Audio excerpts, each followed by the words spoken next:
Hello, praise God. Every night we go to bed without any assurance of being alive the next morning, but still we set the alarm to wake up. That's called hope. Hope? Is that what I said? What is hope? Hope is a feeling of expectations and desire for a particular thing to happen. Hope is seeing light in spite of being surrounded by darkness. Let us look at story from Bible and learn how hope can help us to heal. Story of a man suffering from leprosy. Naaman, the commander of Syrian army, was highly respected and esteemed by the king of Syria, because through Naaman the Lord had given victory to the Syrian forces. He was a great soldier, but he suffered from a dreaded skin disease. In one of their raids against Israel, the Syrian had carried off a little Israelite girl, who became a servant of Naaman's wife. One day, she said to her mistress, "I wish that my master could go to the prophet who lives in Samaria. He would cure him of his disease." When Naaman heard of this, he went to the king and told him what the girl had said. The king said, "Go to the king of Israel and take this letter to him." So Naaman left Israel, taking a large gift with him and a letter from Ben-Hadad, the king of Syria, asking the king of Israel to heal Naaman. When the king of Israel read the letter, he tore his clothes in dismay and exclaimed, "How can the king of Syria expect me to cure this man? Does he think that I am God, with the power of life and death? It's plain that he is trying to start a quarrel with me."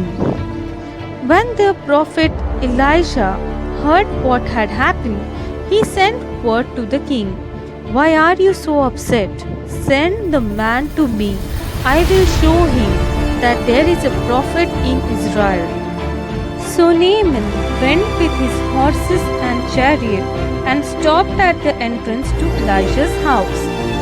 Elisha sent a servant out to tell him to go and wash himself 7 times in the river Jordan, and he would be completely cured of his disease.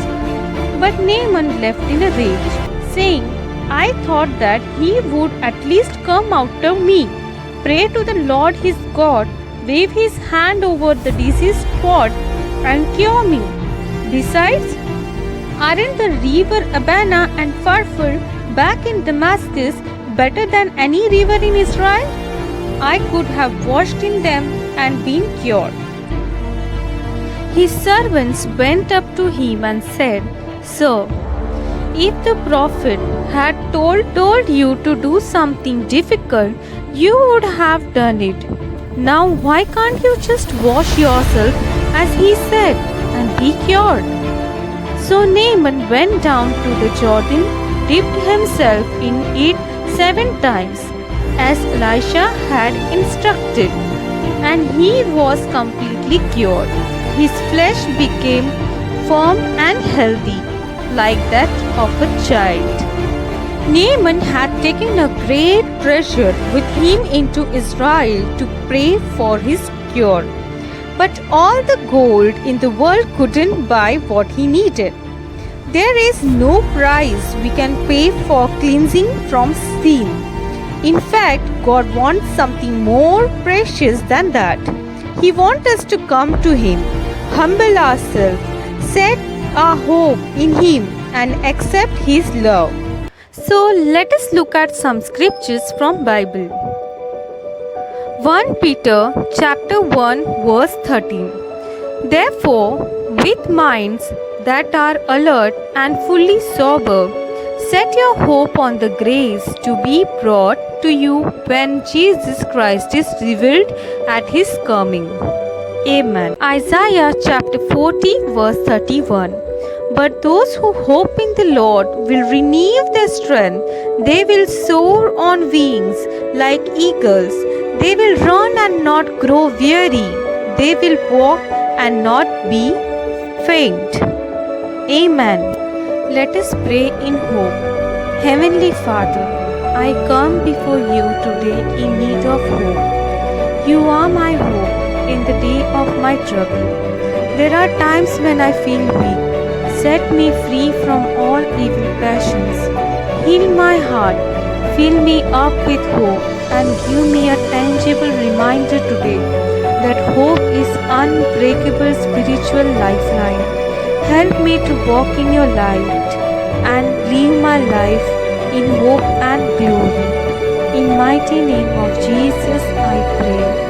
Amen. When you think there is no hope, God says, take my hand and let me lead the way.